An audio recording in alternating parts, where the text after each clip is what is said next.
Olá, tudo bem? Hoje vou falar sobre a decisão na hora do voto e suas consequências. Estamos na reta final das eleições de 2022 para a escolha de presidente da República, governadores, senadores e deputados.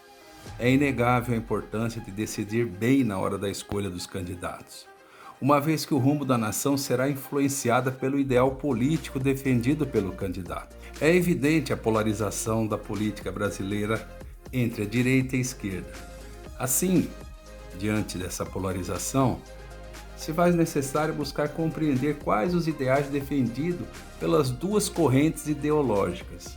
O termo política de direita e política de esquerda nasceram durante a Revolução Francesa, 1789 e 1799, e faziam referência à posição de assento dos políticos franceses no parlamento. Deste modo, os ocupantes da posição à direita do orador no parlamento eram os girondinos, formados pelos aristocratas, e os ocupantes à esquerda eram os jacobinos, formados pela baixa e média burguesia. Os girondinos defendiam a transformação da sociedade de forma mais lenta, não rompendo totalmente com a ordem tradicional. Por outro lado, os jacobinos defendiam ideais mais radicais, propondo a ruptura completa com o absolutismo. A partir do século XIX, as diferenças entre a classe burguesa passaram a convergir mais alinhadas com ideais conservadores, em razão da consolidação do capitalismo. Na contramão com o surgimento do socialismo e das lutas do proletariado por direitos trabalhistas, se alinharam com os ideais esquerdistas. Com o decorrer da história, a evolução da sociedade e da democracia mudaram o cenário político. O significado dos termos direita e esquerda na atualidade não conseguem agregar a pluralidade de conteúdo e as pautas existentes. Ou seja, atualmente existem várias correntes ideológicas que vão desde a extrema esquerda até a extrema direita, as quais defendem pautas mais progressistas ou mais conservadoras.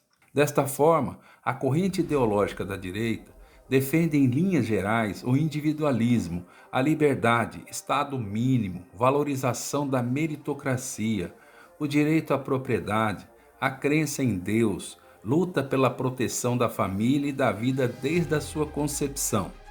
Portanto, na hora de decidir o voto, precisamos ser conscientes do rumo que a nação tomará. Em outras palavras, a direção a ser percorrida pela nação está diretamente ligada com a ideologia do candidato e da coerência entre aquilo que ele prega com aquilo que, na prática, ele executa.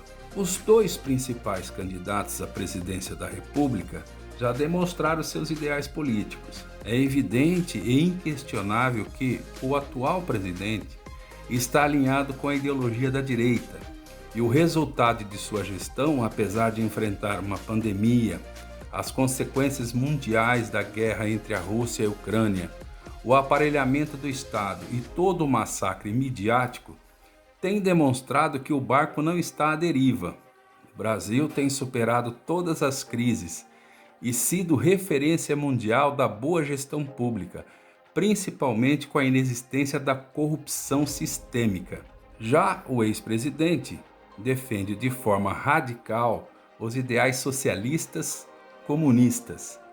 Apresentado no Foro de São Paulo, defende o aparelhamento do Estado, prega o fortalecimento do discurso do politicamente correto, incentiva e apoia a invasão do ambiente acadêmico pela intelectualidade esquerdista, apoia a ideologização da educação, a dominação política pela minoria, a decadência cultural, o movimento ambientalista com pautas de esquerda, a tentativa de reescrever a história.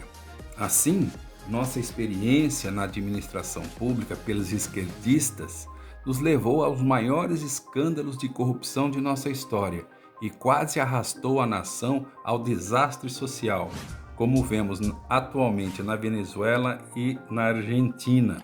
Pense nisso antes de votar. Um abraço, até o próximo.